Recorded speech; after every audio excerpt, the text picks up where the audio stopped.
What a wonderful introduction too. I think you made me blush there just for a moment or two.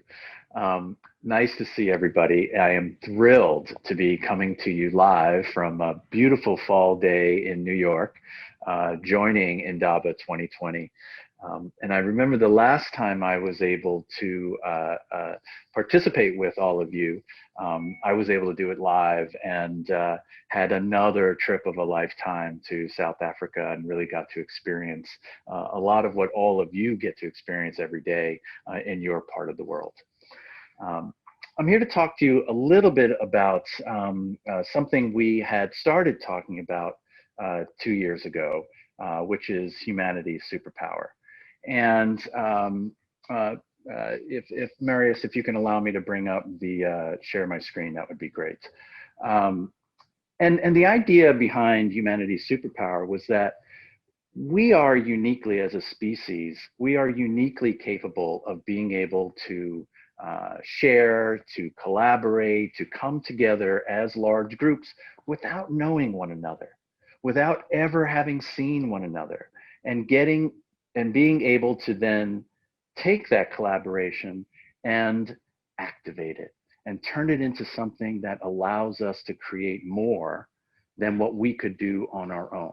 So I want to step back a little bit and start with what we discovered about humanity's superpower. And then I'm going to extend that a little bit into what we're calling humanity's superpower squared, because there's a little extra that we've learned over the last year or so that turns our ability to collaborate into something really much more meaningful with a lot more purpose and allows all of us to connect together in a more meaningful way. As Ayanda mentioned, I also recently had a really wonderful conversation with Priya Parker, who talks about purpose and meaning and how we come together. And I thought they just went together so well. So I'm going to try and tell you a little bit of a story to show how humanity's superpower has evolved into humanity's superpowered squared, and how the art of gathering and getting meaning can really superpower, overdrive all of our efforts. So we learned from the book Sapiens that what has set us apart, our ability to collaborate flexibly. Any three of us right now could get on the phone, get on a Zoom, get on a Blue Jeans, and decide to form a company, raise a barn, feed some livestock, school our children, go to the beach, have some fun, watch a movie. We're able to do that. We don't even know each other. But as humans, this is the weapon that we've developed over the years, to be able to collaborate flexibly, to come together, to then go back to our regular lives and do the things we were doing before. And then when the call comes, a great idea shows up, we come back together and we create something much bigger than what any of us could have created individually. And that network, those communities require constant care and feeding. Those lines between the boxes, between the pictures on the screen, don't happen by themselves. And in fact, there's a lot of forces in the world that put pressure on those lines and want to push them apart. The work of us humans, of us professionals, of us friends, of us colleagues, is to not let anything sever those lines and connections between our communities. And that was as true today as when we were working together to hunt for food or escape from a lion or to not be afraid of the dark. These communities and networks and connections, these are the things that matter. These are the things that are important, again, in our personal lives as well as our professional lives. And when we go through difficult times, it becomes even more important. And I think we can all agree we've been through some difficult times. The last 8 months or so around the world have been some of the most challenging times that any of us alive have ever experienced. And I know there's a lot of hyperbole in the world, and there's a lot of, oh my God, the world is ending. That's largely not true, but it doesn't make what's happened over the last 8 months or so any easier to deal with. We have a sense of insecurity in our daily lives. We have a global pandemic. We have racial and social injustices and inequities that have been simmering for literally hundreds of years that have all come to the fore. And at the same time, we're trying to school our children. We're trying to keep our jobs. We're trying to keep our businesses open and fight off a global pandemic. All of this is really, really challenging, and it requires us to think about those lines between us, those connections between us that allow us to overcome what can be some very, very challenging times. And we see that. We see that in our neighbors. We see that every day. We see that with first responders. We see that with nurses. We see that with teachers. We see that with people on a subway or on a bus or in a taxi, or helping someone from the curb to their house with their groceries. And we see people running towards challenging times to collaborate, to come together, to exercise humanity's superpower of being a flexible type of society, a flexible network that can come together and solve a problem better and faster, and in a more far-reaching way than we could ever do on our own. And this being able to overcome adversity, this creates a sense of resilience. Like every time you overcome a challenge, whether individually or as a group, you create a little bit of muscle memory on how to do that. And so the next challenge that comes up isn't as big and it isn't as hard.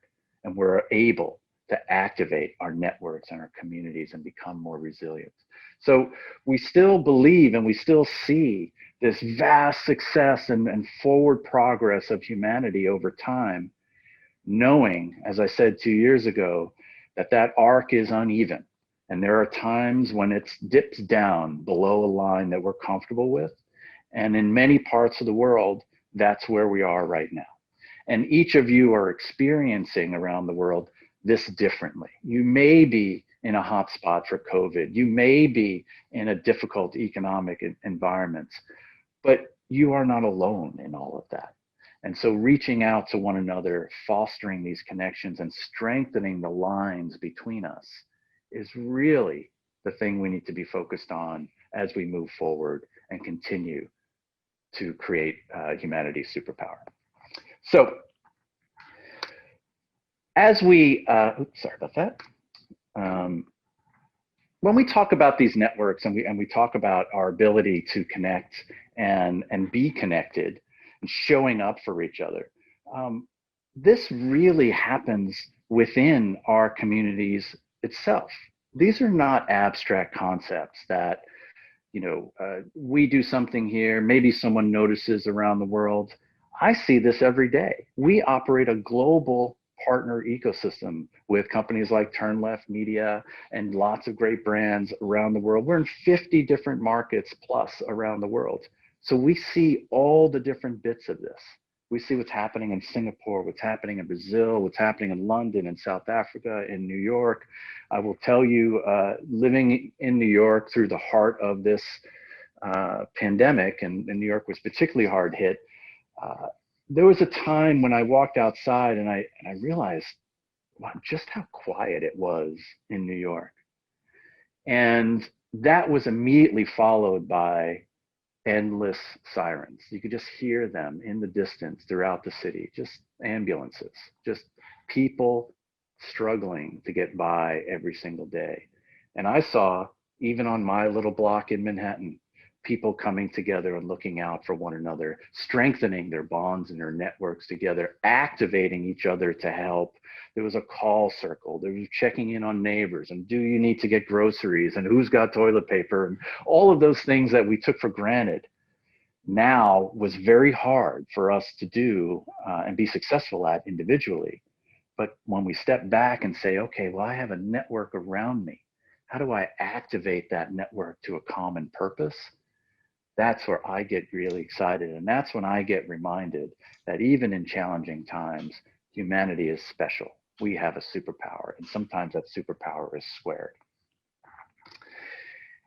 And this concept of in it together that we've talked about for a few years now at LinkedIn can't be more important than today. We see our team here at Turn Left. We see the team across EMEA that helps Turn Left manage their business. We see all of Turn Left's customers really being able to benefit from our connecting together and creating better outcomes as a network. That's pretty amazing. And each one of you brings something special to this. That's the beautiful part about teams and networks. We're not just all the same. We don't just all look like me or all look like you. We look like everybody. And we bring our own talents and our own skills, our own compassion, our diversity, our generosity to all of this. And I encourage you to not see these as automatic, not see these as rituals, as things you just do. I would ask you to see these as relationships and networks, as communities to invest in. And your generosity and commitment to creating those networks makes all of us better. And I know you've experienced this. I have experienced this. I am a very independent person. People who know me will tell you that. And I have, in the course of my life, have faced many challenges. And I've been able to solve some of them myself. But the big ones, the ones that really mattered, the ones that had lasting value, I needed help. I needed people to come along with me. I needed someone to push me or inspire me or drag me or maybe sometimes smack me on the nose with a newspaper. But it was all about being part of a larger community and being better within that community so we can achieve greater things. I came across this quote of Michael Pollan, who talks a lot about the intersection of technology and community and sociology. And it's just such a great line. And if you don't remember too many more things, remember this: communities survive better than individuals. It's true for humans, it's true for plants, it's true for animals, it's true for a whole variety of things. And evolution is about mutual benefit and generosity, right? So it's not what's good for you. It's what's good for you and what's good for that person you're working with. Sometimes it's what's good for you and it's what's good for the person you disagree with as well. Bringing together thought, disagreement in a polite and civil way, different views, diversity of backgrounds.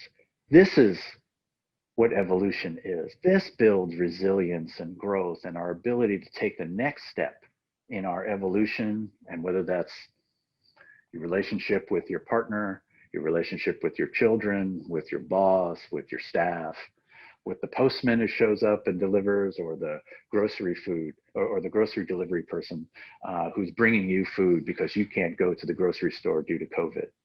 All of this requires a thought of mutual benefit and the extension of generosity. And it's a really beautiful, succinct way. And I'd like to thank Michael for encapsulating it that way. And this concept of resilience, this isn't just about, escaping the lion and having enough food. It's really about growth. It's really about how do we take what we have and make it better for everyone around us? How do we invest in that community? And how do we invest in that network? And the sad irony in some of this is that it is in the most challenging times that people typically experience the greatest transformation. And we talk about transformation at work and how I'm going to become a better professional and what's my learning path, and all of that is true and valuable. But when it comes down to what makes me take great leaps, very often as individuals, it's when we're faced with large challenges, when we can't solve the problem and it seems insurmountable and the world sort of closes down around you. I know I've experienced that, and it's a difficult thing to work through. But the minute you turn and say, wait, hold on a second, here's this problem, and it's big, it's huge, it's like I can't even get my arms around it. Who can I activate? Who has a shared purpose with me that is interested in helping me solve this problem? That thought process changes how you view challenges. It changes how you view resilience and growth and getting to the next level. It forces us to think about things and to change and emerge even stronger from it. And I'm a big believer in building resilience, and some of that means doing things on your own and failing at it and trying to do it right again. But don't confuse that with stubbornness or willfulness. Like, once you can't solve it, you've got to turn to your networks. You got to turn to your communities and say, I need a little help here. Who can help? And you'll be amazed. I guarantee you, you'll be amazed at how many people raise their hand and say, you know what, I want to help. I think that's a problem. I share your purpose. Let's get together and do it. And that keeps me pretty excited and pretty motivated to keep going in the darkest of times. It's a little bit of a trick to change how you think about things, but it works. And talking about changing how you think about things, I had an opportunity to chat with Priya Parker. And some of you may know Priya. She has written several books. And the most recent one is called The Art of Gathering, How We Meet and Why It Matters. And this was a book that it's a pretty quick read, and it's accessible. It's not something that is super dense academic material. And what Priya tries to do is to explain in very simple everyday terms why how we get together matters. And so if you think about the earlier part of what I'm talking about, humanity's superpower and humanity's superpower squared, how we get together matters, what the forum is, what that setup is, what our purpose is, and is that clear? And Ayanda has the hard job of being our host today. And Priya talks a lot about what the role of a host is. And she's got these great chapter headings. One of them is Don't Be a Chill Host. And the idea is that as the host, you are responsible for that gathering in a generous, benevolent way. You are responsible for creating the context, the shared context, the shared purpose of that gathering. And, you know, Priya has traveled the world. She's a conflict resolution mediator. She's an educator, obviously an author. She has spoken at TED, UN, et cetera, all around the world, understanding what makes us tick as a group, as a community, as in many cases, a physical network when we're together in one room, but now in these days, as a virtual network where we're all living in these little boxes on screens and trying to figure out, how do I really engage? How do I really bring meaning to this conversation when I don't have the physical nature of connection and gathering? And so Priya wrote this book 2 years ago, which I think was pretty prescient because she had no idea, obviously, that this was coming. And she has found, she's even tweaked a few things in what she had written a couple of years ago to be even more appropriate to a COVID or a pandemic type of world. I strongly encourage you to read it. As I mentioned, it is a quick read. It's available on Kindle and download and on a physical book as well. It's worth your time. And it opened my eyes to a few things, and I'm going to talk about a couple of them now. One of them is that we've all been in this meeting, right? And as engaging as we try and be, as exciting as we try and be, we try and have fun in our Zoom meetings. We've all lived through one of these meetings. It is death by slide, or just a recitation of facts, or a laundry list of activities. And, you know, you kind of wonder sometimes, you know, who's running this meeting and why am I here? And what is our purpose? What are we trying to get out of this particular meeting? Now, you could say it is to give people a break and maybe they want a snack and maybe take a little nap and watch the spider webs grow. That could be your purpose for the meeting, and I think that's fine. But I think you should be really explicit about that, because I might not come to that meeting. But your purpose may also be, hey, we just want to build community with one another. So how do I design a meeting that then takes that into account? How do I set up an environment where this puzzle of a gathering can come together? Who's going to run it? Who's the host? What are we trying to accomplish? How do we end this meeting? And one of the things that Priya said in our conversation was that endings The title of one of the chapters is Accept That There Is an End. And her point is that accept that there's an end, you have to know when it's coming, and that it is a moment of heightened meaning. And so you should use it. You should take advantage.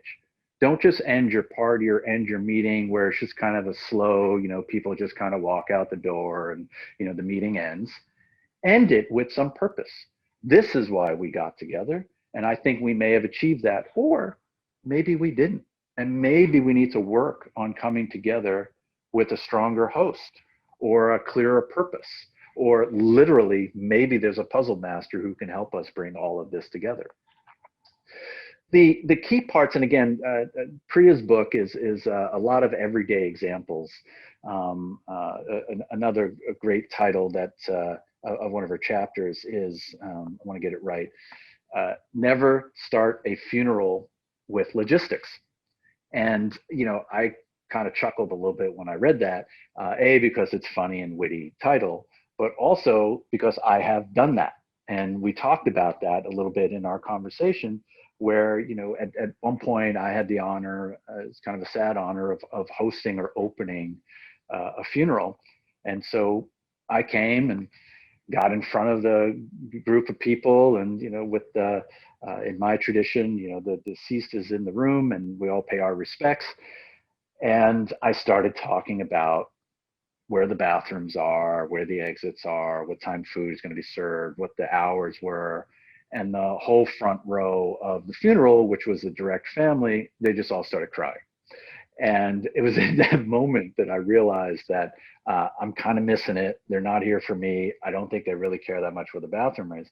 And so what I should have done in that moment was to honor and pay respect to the purpose of why we were there.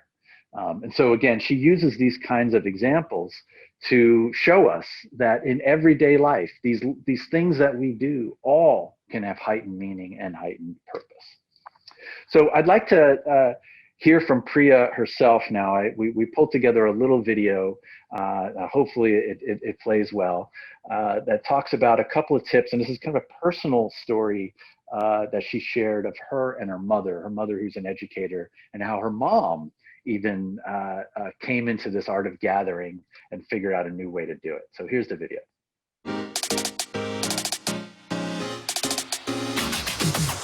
Hi, my name is Priya Parker. I'm the author of the book, The Art of Gathering, How We Meet and Why It Matters. I'm also the host and executive producer of the New York Times podcast, Together Apart.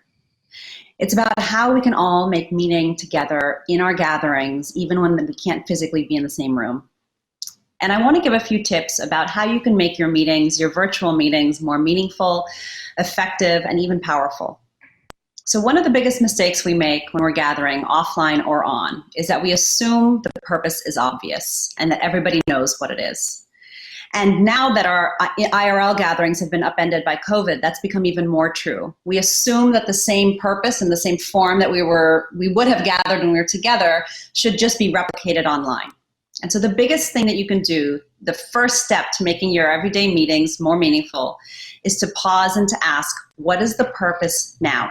What is the need that this group of people have that we can address through coming together virtually? Whether a birthday party, whether a wedding, whether a board meeting, whether a staff meeting. I'll give a simple example. My mother-in-law is an educator, and like many teachers around the country this spring, she seemingly overnight had to move her very much in-person classroom to virtual teaching. And she's a ceramics teacher. So you can't get more physical than teaching a ceramics course. The way you have to put pressure into a student's palm to demonstrate how to shape a vase, the temperature of the kiln. And so she paused, and in part because she realized she couldn't just put a camera in front of her computer and do the same thing. She had to ask a deeper question, which is, what is the purpose of my gathering? What is the purpose of my classroom? What is the need that I need to help my students with right now? And she realized that her deeper purpose as a teacher is to build the creative confidence in her students that they can make something from nothing. And so she paused without having a form in her head of what the classroom had to look like. And she realized that she would, given the constraints, change the semester to be focused on paper mache. She chose a theme, found objects in the home so her students wouldn't have to leave their house.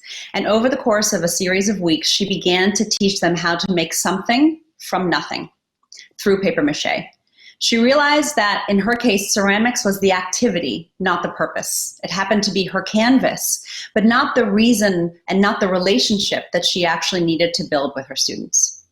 We each are gathering all of the time, whether for our friends or our family or in our workplace. And the biggest thing that we can do right now to make it more likely that your meetings and your gatherings are transformative is to not assume that the purpose is obvious.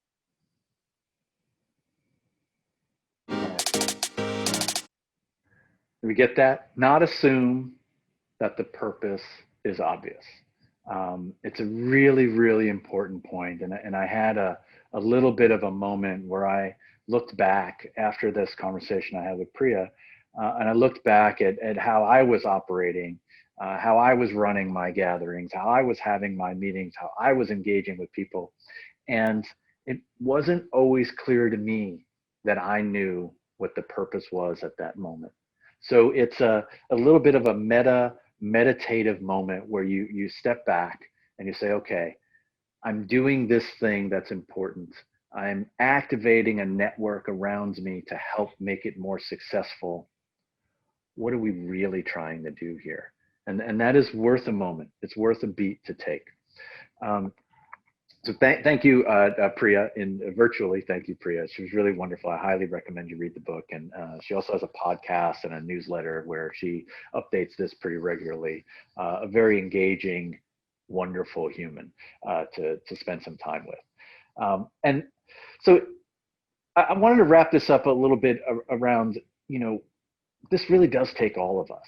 Like, there isn't some way to do this where half of the people can't come along for the ride.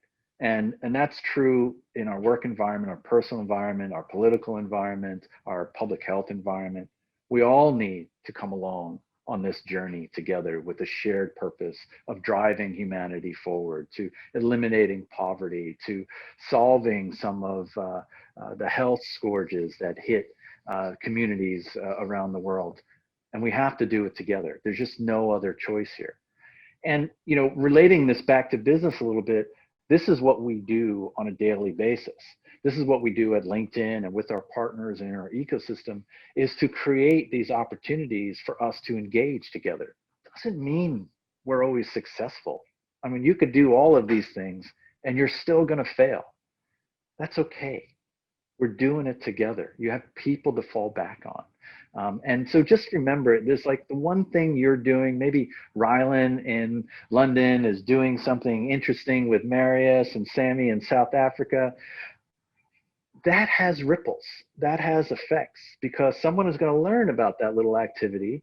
And maybe Sam Fitzgerald is going to hear about that activity in New York and say, that's something I can do with my partners, with my clients. And then Gil and Amanda in Asia Pac are going to pick that up and say, well, this is something that I can do in Singapore or Australia. So again, it's ripples on top of ripples. We're all in this together. And there's a nice benefit here. Not just good work comes out of it, but we get better. We become more resilient. And I will tell you, resilience is something that I have leaned on pretty strongly over the last few months. And I hope you are able to tap into a well of resilience and a community and a network around you.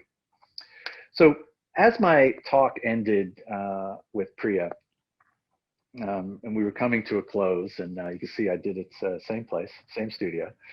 As I mentioned, she's got a chapter in a book called Accept That There Is an End.